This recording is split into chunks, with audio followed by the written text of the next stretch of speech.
Azul fell-awen deg umaṭṭaf uzegḍuf, un espace qui permet d'y mettre comme ça des avis, des opinions, qui n'appartient à aucun clan, qui n'a de chef ni de maître à penser. نقر دكاكي غنتخمم بكل عفوية et advient que pourra. De toutes les façons, le dur métier d'être algérien nous apprend que si tu dis, tu meurs. Donc, dis, il meurt. Et puis surtout, مود انتقدار دا شارات خدمة. أغيول دي بيبي بارور إذا دي بوي الحال mais Apulid Mador a renversé la donne. اسمي dans Métamorphose dit que Nins Landor a voulu remettre en cause un ordre, j'allais dire presque naturel. Du moins, selon la civilisation latine, c'est tout à fait normal qu'il y ait le Maghlub ou le Ghalib. Et nous voulons justement, à l'image de nos ancêtres, remettre en cause cette donnée presque immuable, tellement qu'elle a traversé les âges et toutes les dictatures et les impérialismes en ont fait leur devise, celle de dominer et de dominant, de gouvernant et de gouverner. Mais il y a toujours de l'exploitation. Puisque nous sommes à la fin juillet 2021, nous sommes en plein crise sanitaire. Mais pas seulement. Nous sommes aussi en pleine crise de confiance. Nous sommes aussi en pleine crise de légitimité politique et de légitimité institutionnelle. Nous sommes bien entendu en pleine crise identitaire et en pleine crise religieuse. Nous sommes en pleine crise civilisationnelle et nous avons de grands problèmes d'histoire. Nous avons une crise économique aiguë, car même si nous arrivons à trouver des produits dans les épiceries et les grands espaces qui nous arnaquent avec des produits mal faits et à des prix assez exorbitants. Mais nous arrivons quand même à remplir un panier. Ce n'est qu'une aisance éphémère, parce que notre pays n'a aucune assise économique, n'a aucun tissu industriel. Et que ceux qui peuvent prétendre aujourd'hui être des industriels et des hommes qui ont créé de l'emploi et qui ont créé de la richesse, qu'ils nous montrent où est-ce qu'ils ramènent la matière première. On se rendra compte très vite dans leur circuit commercial qu'à un moment donné, ils dépendent de l'étranger, d'une façon ou d'une autre, ne serait-ce que dans la semence. Donc, les choses sont graves et les questions les plus élémentaires se posent avec acuité. Nous repartirons bientôt à l'école et nous ne savons même pas de quoi sera faite l'année scolaire, puisque c'est الأجيال الصاعدة.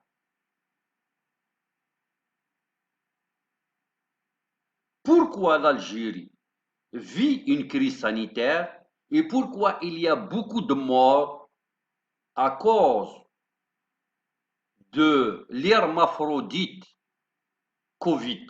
Parce qu'on ne sait plus, est-ce que c'est là ou le, mais dans la réalité, les scientifiques savent que c'est en même temps un mâle et une femelle à la fois, et c'est pour ça qu'il sera très difficile à l'anéantir. Donc moi, je l'appellerai l'hermaphrodite Covid. Mais nous n'avons absolument aucune raison, du moins pas autant de raisons, pour que nous ayons autant de malades aujourd'hui, si ce n'est, je vais dire quelque chose pour laquelle ils vont encore nous convoquer, nous créer un faux procès. Cette fois-ci, ils vont peut-être dire que nous avons agressé un receveur, peut-être un commerçant. Je ne sais pas qu'est-ce qu'ils vont inventer cette fois-ci. Il y a une gestion politique de la crise sanitaire en Algérie. Les responsables veulent que cette crise reste, mais qu'il n'y ait pas une hécatombe. Mais il ne faut pas aussi que ça disparaisse, parce que sinon, les citoyens reviendront dans la rue et reprendront l'avant-garde de la revendication de toute cette pléiade de revendications sociales, politiques, identitaires, et j'en passe. Et là, il y a crime. Ce qui est criminel, c'est de laisser les infrastructures hospitalières au-deçà du besoin minimal qui leur suffira pour prendre en charge des malades et construire une mosquée que jusqu'à ce moment, à cet instant, je ne sais même pas à quoi elle sert. Je me demande combien de fidèles rentrent quotidiennement pour faire leur prière. Et si nous devons prendre ces mêmes fidèles qui fréquentent l'endroit et qu'on leur pose la question, doit-on offrir les moyens à l'hôpital Mustapha, puisqu'on va juste comparer la mosquée à l'hôpital qui lui est le plus proche, ou doit-on vous équiper ici de, je ne sais pas, par exemple, de climatiseurs, avec toutes les salles que comporte la mosquée? Je suis sûr que le choix du fidèle, le vrai musulman, comme ont toujours été nos ancêtres, qui n'est ni politisé, qui n'est ni du pouvoir, ni des islamistes, ni partisan de la théocratie, ni partisan de ceci, ni de cela. Juste un simple musulman qui pratique sa religiosité comme lui ont laissé cet héritage ses ancêtres sur plusieurs générations. Je suis sûr que son choix portera sur le maintien ou la réfection des infrastructures hospitalières qui sont maintenant incapables d'accueillir tous les malades de cette maladie donc tueuse. Aujourd'hui, nous ne pouvons pas dire, parce que nous n'avons pas le droit, parce que la loi algérienne ne nous autorise pas à le dire, que les institutions de l'État ont failli, sont démissionnaires et ils sont responsables de ce qui nous arrive sur tous les plans. Nous sommes dans un pays qui est sur la rive sud de la Méditerranée. S'il n'y a pas eu un nuage qui est passé par là comme par hasard, on va dire comme par hasard, qui a éteint l'incendie qui s'est fait du côté d'Ishaouia, on aurait vécu la même catastrophe écologique que celle qu'a vécu la Kabylie il y a à peine quelques années. Ce qui est très très grave, c'est que nous n'avons pas les moyens aériens Alors que avec toutes nos rentes, ne serait-ce que cette chambre qu'on vient de découvrir en plein centre-ville d'Alger, qui appartient à un grand bonnet qui a été aux affaires, donc au pouvoir, parce qu'au fait en Algérie, l'État jacobin fait que on ne peut pas être au pouvoir sans être dans les institutions, sans être dans le tissu social, sans être dans le monde politique, ni dans le monde syndical. Tout est lié, il faut avoir ses agents un peu partout pour être un homme, au moins pendant une période. Parce que l'État jacobin nécessite une ramification, nécessite une toile d'araignée. Tous ceux qui ont eu le pouvoir, ce sont ceux qui ont réussi à avoir la même mise. D'ailleurs, dans l'opposition, on a beau essayer de dire nous avons une opposition, mais réellement ils sont très très rares. Les hommes qui sont réellement des opposants au système, ils sont peut-être opposants à un clan qui est en exercice, mais pas au système. Personne n'est réellement favorable à un changement réel parce que tout le monde est complice dans des affaires غير شي تحض وطاس يعني لا من يوكران un yacht ou que Winnisan toute toute l'importation de tels produits par exemple donc avec tous les bateaux avec tous les réseaux avec toute la diplomatie et avec toutes les caisses noires que ça nécessite. Mais sinon, tout le monde est complice. Dans l'opposition, ils sont très rares. Donc, je disais, il y a un bonhomme qui, en fuyant, a laissé une chambre pleine de tout, que ce soit en monnaie, que ce soit comment dirais-je, en, en minerais rares, donc en or et en bijoux, etc. Si on pouvait prendre un tiers de ce que contenait cette chambre, cet appartement, on aurait effectivement fait face à la crise de l'oxygène au moins, au niveau national. On aurait réparé les réseaux de conduite de l'oxygène au niveau des hôpitaux pour qu'enfin le malade puisse être alimenté en oxygène pour pouvoir respirer à partir de son lit d'hôpital. Et non pas que le parent puisse se débrouiller une bouteille et la mettre à la disposition du chef infirmier et que ce dernier puisse alimenter enfin son patient, ça peut être sa mère, son épouse ou son père. Mais nous n'avons pas le droit de dire ça en Algérie parce qu'on est passible de plusieurs peines et on risque de tomber entre les mains d'une loi scélérate décidée par une poignée de personnes qui sont les représentants d'une oligarchie. Parce que c'est quoi un député aujourd'hui? Un député, surtout quand il est élu dans des régions où il y a eu pratiquement zéro vote, ou même s'il y a eu des votants, c'est des gens qui ont été mis sous pression. Si tu ne votes pas, on t'enlève ceci, cela. Et en Algérie, d'ailleurs, l'équation du système, pourquoi il arrive encore à survivre, c'est qu'il a construit une équation mathématique qui défie toutes les logiques de l'univers. Il faut être un joueur de domino, double 6. يغلق le jeu وتخلص دوك القهاوي. Si tu veux investir, il faut être du système. Si tu veux réussir, il faut être un toutou. Si tu veux vivre sans problème, il faut passer inaperçu. Si tu veux avoir une bonne santé, il faut toujours dire oui. Si tu veux t'instruire, il faut accepter que l'irrationnel et l'arbitraire et l'illogique soient les vérités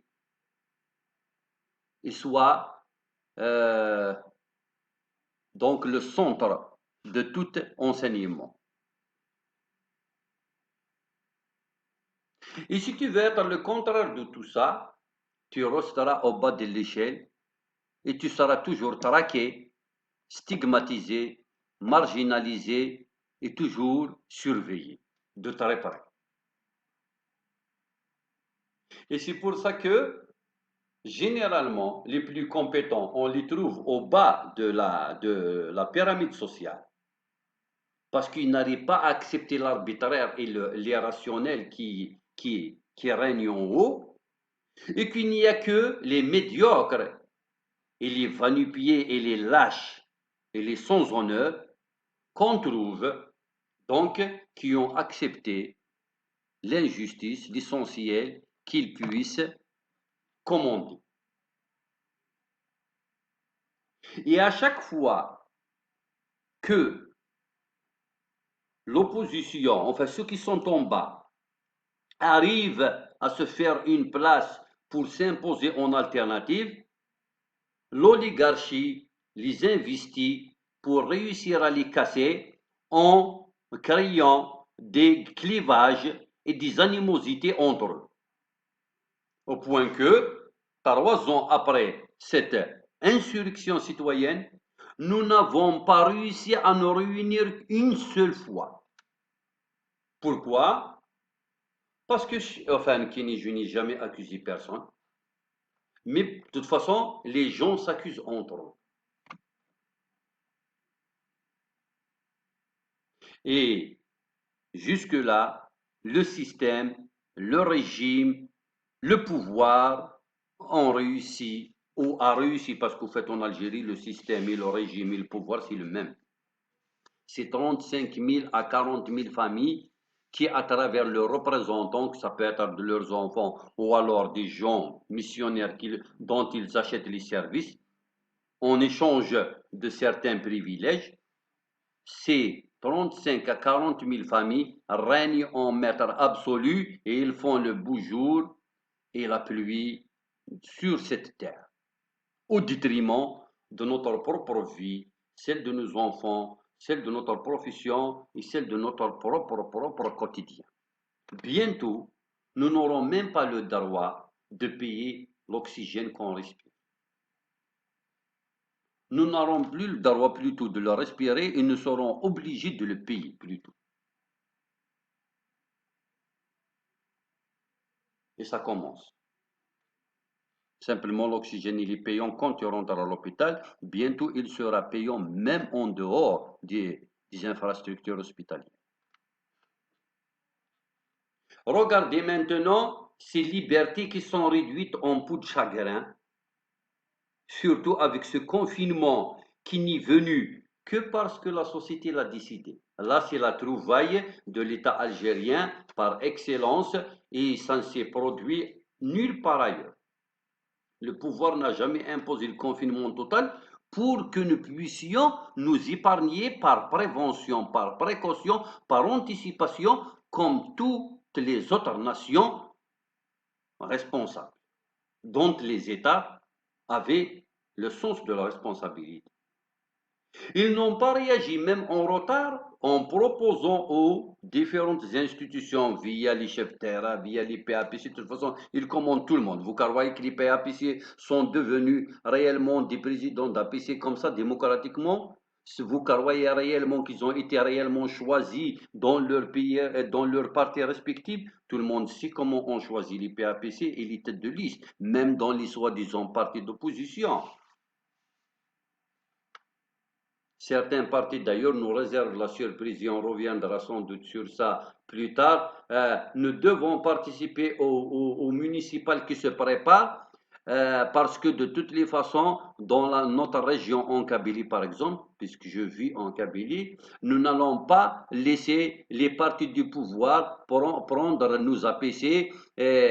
Au moins sur le plan local, nous pouvons servir parce que nous sommes les plus à même à réfléchir à l'intérêt du citoyen. Pourquoi?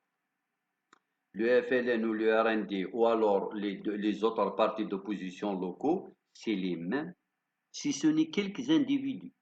Il y a effectivement des individualités des PAPC, d'ailleurs généralement, ils ont fait plus de 2 mandats.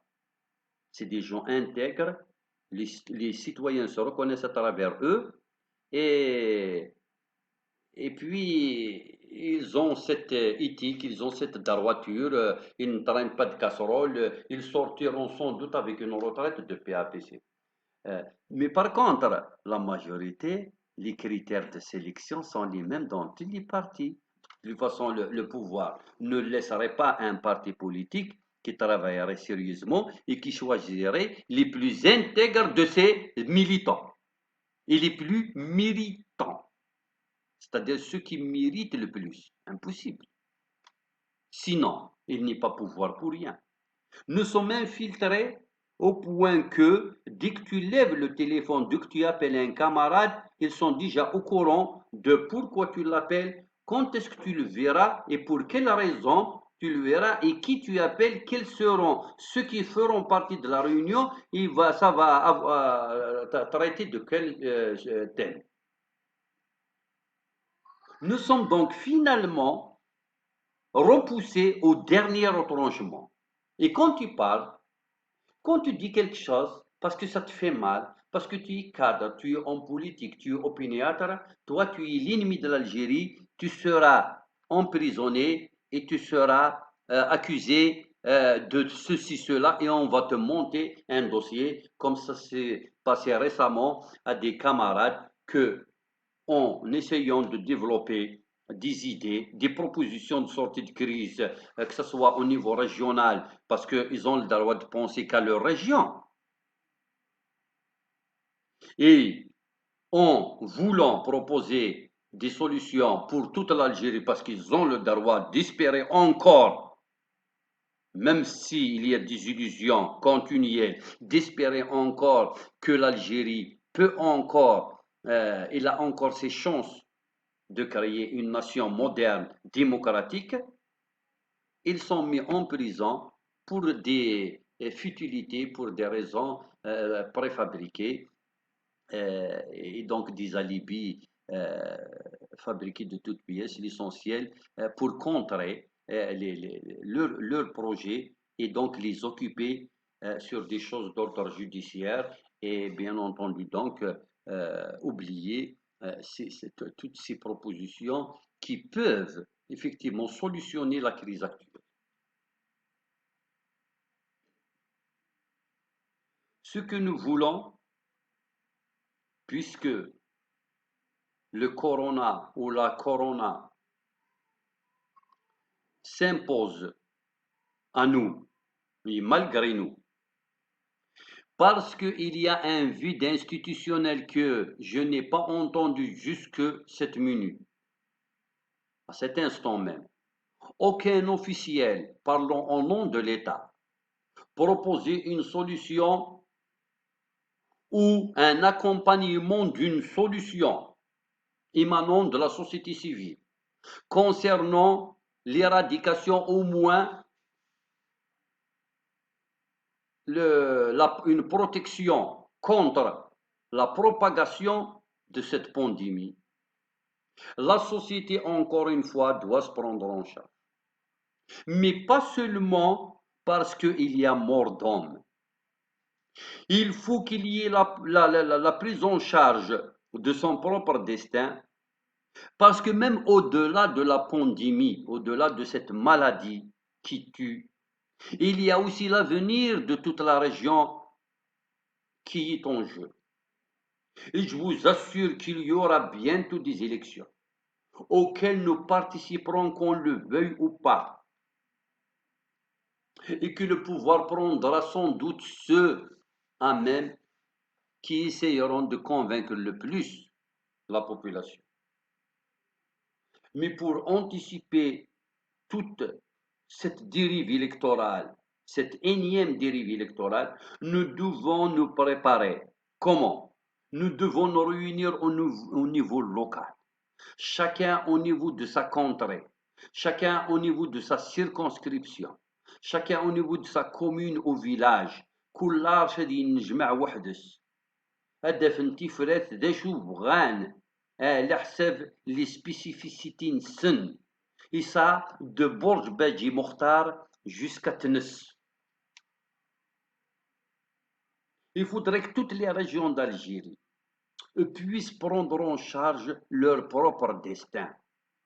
Si le président s'est contenté d'un message simple et presque banal, moi, à la limite, ça m'est égal, hein. Oh, moi, je m'en fous que quelqu'un me souhaite l'aide, etc. De toute façon, moi, j'ai décidé, tant que mes frères et sœurs sont en prison, il n'y a pas d'Aïd pour moi. Mais euh, ce n'est pas pour me faire plaisir qu'il n'a pas envoyé un message de félicitations à l'occasion de l'Aïd.